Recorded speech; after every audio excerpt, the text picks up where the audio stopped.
Continuation of Chapter 5. Gray urged all three to consider the hazards of contesting the charges in court. By pleading not guilty, Claudette would be doing more than just talking back to whites. She would be challenging Jim Crow dead on. Her name would almost certainly be in the paper.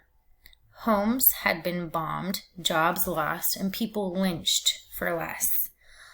All three Colvins simply looked back at him, unshaken. Gray turned to Claudette and asked if she was sure. "Yes, I am," she replied. Her quick response and the family's unity of purpose sent Fred Gray off King Hill with a sense of hope. Whatever was to come, at least the Colvins were not people who would back down. There had been 13 black students on the Highland Gardens bus the day Claudette was arrested. Most of them her classmates at Booker T. Washington. Gray arranged for the high school principal to issue passes for the students willing to testify at Claudette's hearing. Just before the trial, he spoke to them as a group, coaching them about what they might be asked and how best to answer. In the days before Claudette's hearing, black leaders rallied around her. The Citizens Coordinating Committee, a group of prominent black men and women, memographed a leaflet and passed it around Montgomery, entitled "To Friends of Justice and Human Rights." It described Claudette's arrest and demanded that she be acquitted of charges. It also called for punishment of the bus driver and insisted on clarification of the long-standing city bus rule, constantly ignored by drivers, that said no rider had to give up a seat unless another was available. Claudette's hearing was held on March 18, 1955, late in the morning. A cousin drove Claudette, QP, and their neighbor, Ann Larkin, off the hill and down to Montgomery County's juvenile court.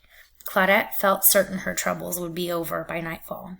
"I thought Fred Gray was a very good lawyer," she remembers. "He seemed to have prepared very well. I was confident." Because Claudette's plea of not guilty to breaking the segregation law was important to every black bus rider in Montgomery, several leaders attended the hearing, including Joanne Robinson and the Reverend Ralph Abernathy, pastor of the First Baptist Church. It was nearly noon when Claudette and Fred Gray were summoned into the small courtroom to appear before juvenile court judge Wiley Hill, Jr.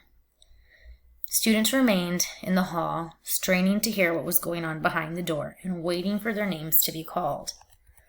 Claudette faced 3 separate charges: violating the segregation law, disturbing the peace, and assaulting one of the policemen who had pulled her off the bus. Judge Hill heard testimony from Patrolman Paul Headley and T.J. Ward, the arresting officers. Ward testified that when he placed Claudette under arrest, she had fought the officers, kicking and scratching them.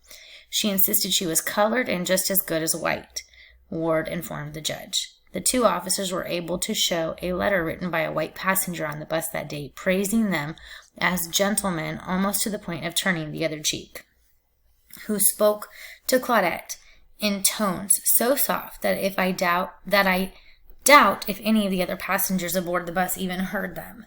When called, Fred Gray's student witnesses offered a very different story of 2 police officers confronting a teenage girl with frightening force on a packed bus. Gray challenged the laws themselves, contending that the provisions of Alabama's laws and Montgomery city ordinances requiring racial segregation were unconstitutional. Just before lunchtime, Judge Hill delivered his blunt ruling: guilty of all charges. Claudette would be placed on probation, was declared a ward of the state, and was released to the custody of her parents. He cracked his gavel, dismissing the case. As the words washed over Claudette, she felt a wave of anguish, and then everything she had been holding inside for the past 2 weeks came pouring out.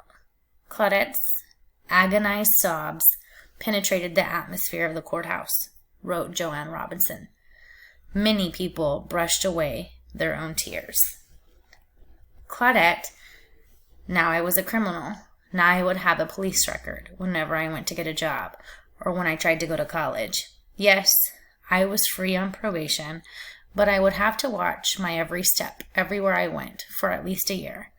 Anyone who didn't like me could get me in trouble. On top of that, I hadn't done anything wrong.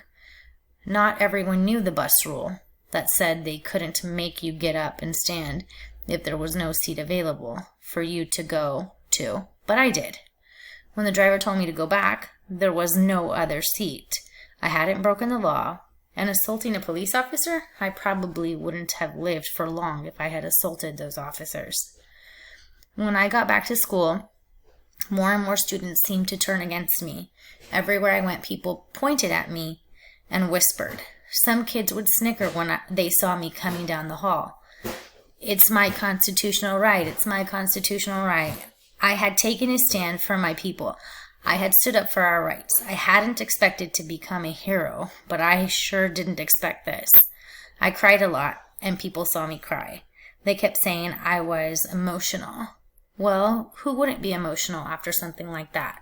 Tell me, who wouldn't cry? That's the end of chapter 5.